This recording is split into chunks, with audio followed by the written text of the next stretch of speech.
Well, that didn't quite go to plan. Welcome back, Troglodytes, to your daily dose of guitar information, the Trogly's Guitar Show. So my wife had a doctor's appointment a couple of months back, and it was going to eat up the entire day. So I was like, okay, how about we walk into Guitar Center, film a couple of guitars, check out what they have, just as a fun little filler episode in between reviews. With the catch being, you have to stay incognito. Don't let them see you filming the guitars being a weirdo. So I walk into the store, and it's the typical Guitar Center stuff. Hey man, how's it going? Is there anything you're looking for today? And I say, nah, just looking. And at that moment, everybody stops and stares at me, and the manager says, "Are you Trogly?" It's like, oh man, I didn't think I'd be that noticeable. Like, I'm a faceless YouTube channel. But apparently my voice is distinct enough to be recognized. So that's my humorous tale, and at the end of the day, it ended up working out pretty good because then I could actually not hide away in the acoustic room and film these things. They just let me use their workbench. So the very first one that caught my attention was a Les Paul Custom that they had just purchased the day prior. It's one of those really obnoxiously sparkle ones. So there's been a few dealers making these custom orders in like really exotic finishes lately. And they were able to pick this one up. Seeing this up close and personal was pretty cool. That finish just moves in a way that you cannot appreciate on the stock photography. And it had the typical finish checking along the neck, and as the thing ages, you're just going to continuously get more and more of that. But no, it was right here on the edge. It looks like the finish had like chipped because it got dinged up against something. So if you don't mind that, it's actually a pretty cool custom. But next, in all of our guitar hunting videos, I always talk about this Silverburst RD, and I've always been curious about the condition, but I had recently noticed that it left the website. But what sparked this episode is I was checking the inventory on my phone, and I noticed it came back. So that's why I initially wanted to check this out, because I collect the Guitar of the Week guitars, and this is one of those. Now, unfortunately, this one is just not in the condition for my collection. Fretboard has a bad sprouting problem, and it's just been really well played anyway. These RD reissues are like oddly blocky. The vintage ones are a little bit more rounded over.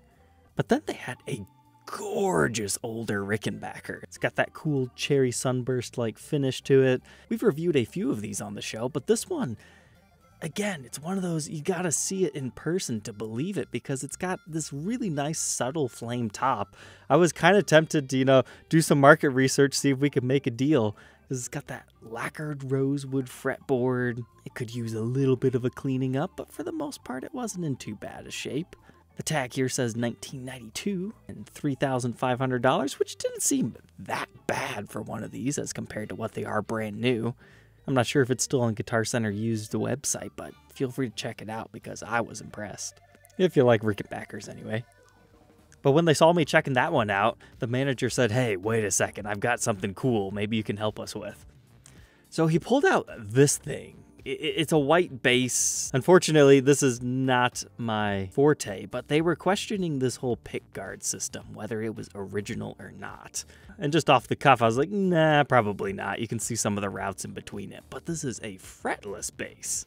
So apparently that's pretty rare, and the whole white-black thing is pretty cool. If I remember correctly, I think they said the neck was refinished on it. So when you flip it over to the back, you can see how yellowed over that is, and then the neck is not as much. Now, could that be due to clear coat wear? Yes, but since the entire neck matches that, I'm going to agree with their assessment that it had been refinished at some point. I was happy you brought it out. But then there was this doofy little short scale Mustang competition bass. I've seen these on the website, I've seen them on Reverb and whatnot, and I've never really thought too much about them, but holding it, I was like, okay, I think I get it. They're chunky, they're just the right shape, but I left being impressed with that Mustang bass. And really that, competition candy apple red style finish. It felt like it would be worth a lot more than the price tag said. Especially for a Mexican-made one. Those were the ones that really stood out to me, but since I was there, I figured we might as well check everything out, because that's what's great about going into an actual guitar store. You can try things, and you might see something that you like that you wouldn't normally gravitate towards, and that's exactly what this little Squier Telecaster did. It was so cool looking. It's like this really basic satin finish, but it's double bound top and back with black binding. It's got that black guard to it. It just looks like such an old telly. and it feels worn in, but it's a Squier for under 400 bucks. The budget level Squiers, they might not look like much in photos, but they're really good.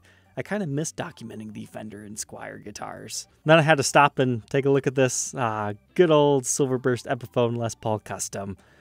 Sweetwater had just recently revamped my old one, and this one has the newer style headstock, so it's kind of cool to see what the kids could buy nowadays. But then right behind that was a pretty cool, like, quilty blue Epiphone Les Paul Standard. It's got that interesting aqua blue top with the really greenish looking back, just due to the wood coloration differences. I got to try some of those, I think they call them like Epiphone Power ones, that, you know, the SGs and the smaller Les Pauls. Here was one in red, and maybe it's cool. It's got the binding, the trapezoid inlays, the new Epiphone style headstock. But then I was really excited to check this out. This is the Guitar Center exclusive Silverburst finish. Now I was hazing those guys, being like, hey, yeah, these were really cool before Gibson came out with their custom color series, and then just basically made these things look $200 more expensive than the other ones. But what I failed to remember is the fact that these do indeed have an ebony fretboard, so it makes them a little bit different. Is it worth the $200 premium? I think some would say yes. I was all ready to take this one home, but unfortunately, the humidity levels weren't right in the shop. This one was kind of by the door, high up, and the fretboard had expanded. It just had the cracking along it. It was not a comfortable guitar, and the action was way too high on it. But if anybody wants to New Guitar Day one of those, I'd happily review that and order in a new one, because I think those are pretty sweet. Then they had a couple of crazy super strat guitars. There was one with the leopard print going on. I always love those maple fretboards with the Jackson style inlays, but it had kind of a similar finish as to that Telecaster. And there was a pretty cool purple burst one on the side there, and then some Squier Jazz Masters. But then my favorite part has to be their acoustic rooms. I would love to have a setup like that for my museum, where it's all properly humidified to that awesomeness. But this is my first time being in a Guitar Center in the past 4 years. And I think a lot of the feel and smell of those rooms is not because of the humidification system, but the wood that they line the floor and the walls with. So I think maybe that's just what I want. Those rooms just always feel so majestic to me. But they had this really old, I think 1920s.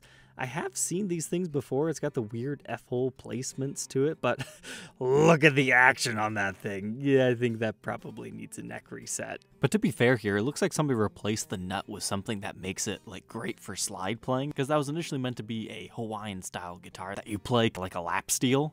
So maybe you just need to remove that crazy nut and then things would be better. Let's get that cool pre-war Gibson logo style. But then right beside that was a pretty sweet 12-string. I always love the late 60s 12 strings because they have that interesting double triangle rounded over inlay. But interestingly enough, this one looks like it has that in mother of pearl, but then a regular Gibson decal. But this one is a B4512. Relatively affordable, 1,800 bucks according to the tag. I'm used to seeing that headstock more so on the 335 12 strings. But what I found interesting is an acoustic with a trapeze tailpiece. Kind of blending arch top into acoustic world. And then I had to pick this acoustic up because it's what is with this doofy headstock? It says Fender on it, but it sure does look like a knockoff, doesn't it? It's not, but it almost has a Gibson-esque headstock style to it, and I'd never seen that logo before. That's the other great thing about going into a shop.